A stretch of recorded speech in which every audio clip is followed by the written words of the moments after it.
I mean, nothing really changed. We were the best 0-3 team in the league before this, and now we're the best 1-3 team in the league, right? It's just how it goes sometimes. Yeah. All right, brother. You came in here and said 0-3. That's going to be I think a sticking point because you play Cloud9 after this. So by the time people watch this, they probably have just played Cloud9. But how are you feeling? Let's start there. No, I'm feeling great. Mm-hmm. Feeling pretty good, even though we lost today. Yeah. Yeah, I mean, I'm not sure other than that. I just feel good. How do you feel like the team's playing? Honestly, I'm not really sure. I've been pretty focused on my own gameplay, especially because it's the early on in the split. Yep. I mean, obviously, in scrims we're, trying to build teamwork and stuff like that, but at the current moment, like on stage, I don't really notice too much of what's going on with the team, like mistakes or like good plays and stuff like that in the moment. But obviously, when we review it, then it comes out. I think everybody's doing pretty decent so far. Yeah. I think we just need to build a little bit more synergy. Yep. And then lastly, how do you feel like you're doing since that's where a lot of your focus is? I think I'm doing decent, not amazing, not terrible. I think I definitely had some grief moments, especially the Zach game. I was in a position to carry.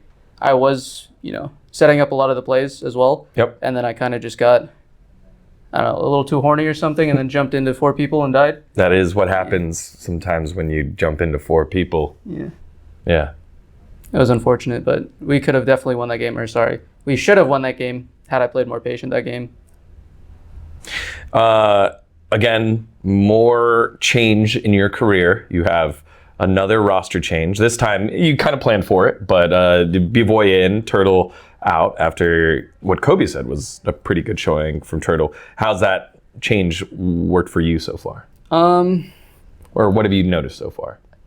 I haven't really noticed too much yet because it's only been, 2 weeks so far? Yeah. So we've only had a little bit of time to practice with B-Boy as well. But to me, I have no bias personally. I think they're both great players. Yeah. This is the first time you got to play on the new live patch as without any research, without anything like that. How do you go about researching new champs and what you want to play and what you bring to Revan? I just play a lot of solo queue and just try to think of stuff that is like either being picked more commonly. So, stuff like Azir, very common pick right now. Yeah. Or I just try to think of like not random champions that are pickable into those, or I just think about like what would be good into this champion that somebody might not be used to or might not have practice versus because other people aren't playing it. But right now I just spam a lot of the game and try to think of things that I guess people aren't really doing right now that I think is pretty OP. Yeah.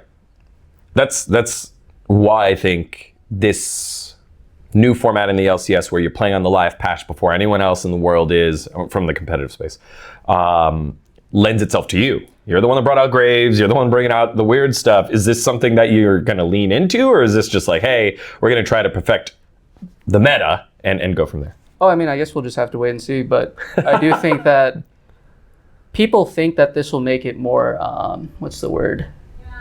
Like shift it away from meta picks and just standard picks alone. But I actually think it'll do the opposite for majority of the players.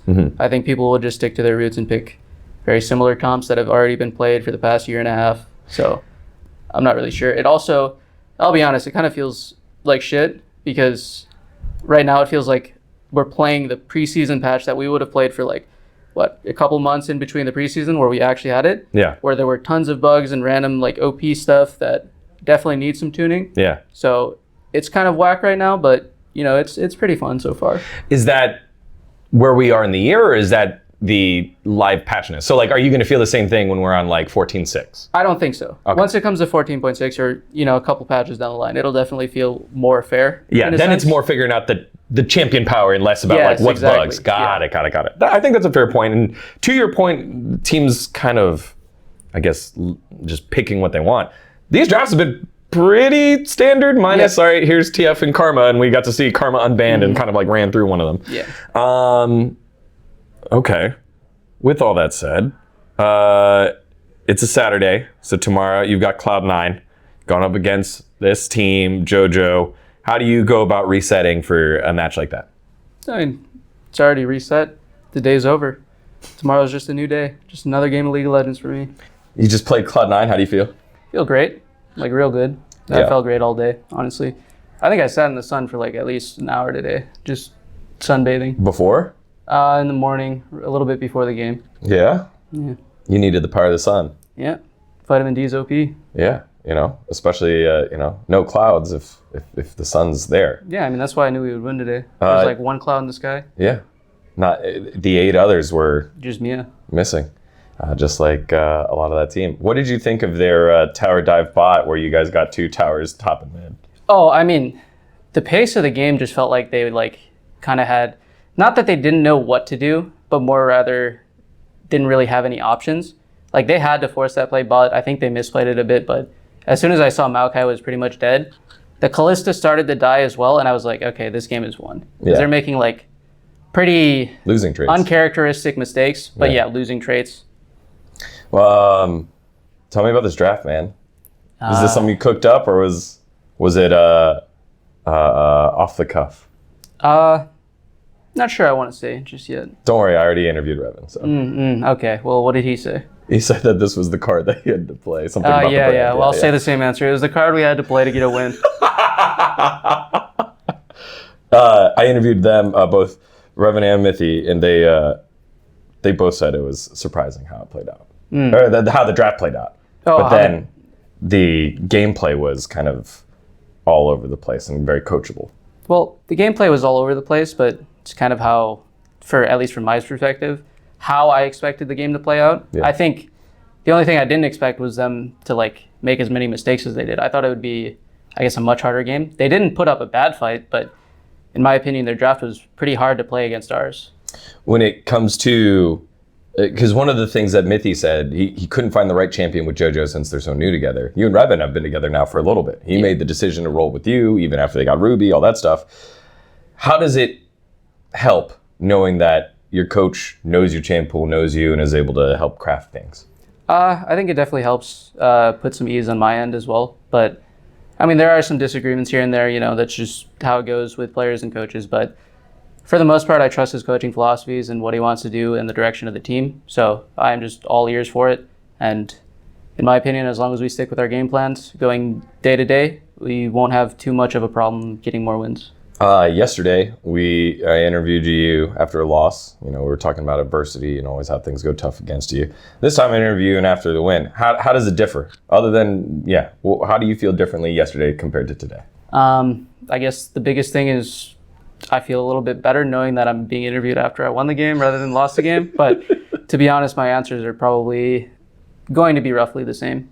Yeah. Usually I don't really let the loss get to me before I do what I do, which is, interviews, whatever I have to do. But definitely affects me more after the days are over. 1-3. Also the first time Cloud9 facing off against TSM without TSM there. Did any part of the rivalry kind of cross your mind through this match? Nope, not at all. When it came to specifically now 1-3, how does it feel differently being 0-4, moving on to the second half of the first part of the season? I mean, nothing really changed. We were the best 0-3 team in the league before this, and now we're the best 1-3 team in the league, right? It's just how it goes sometimes. Yeah. All right. That's all I had, man. I just wanted to see how it'd be different, and congrats on the win. It was really cool to see you again innovate. This wasn't the first time Sion Mid was played. How many times have Sion Mid been played? In LCS. In LCS in history? In history. I think there were 2 metas where Sion Mid became popular. My guess is 32. Wow, no, you're the second.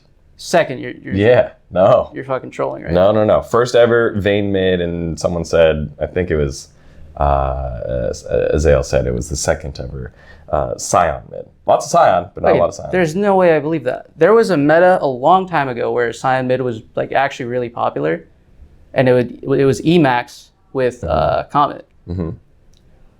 Went top. It went top. Oh yeah, it's because the mid laner wants to play mage. I see. Yeah.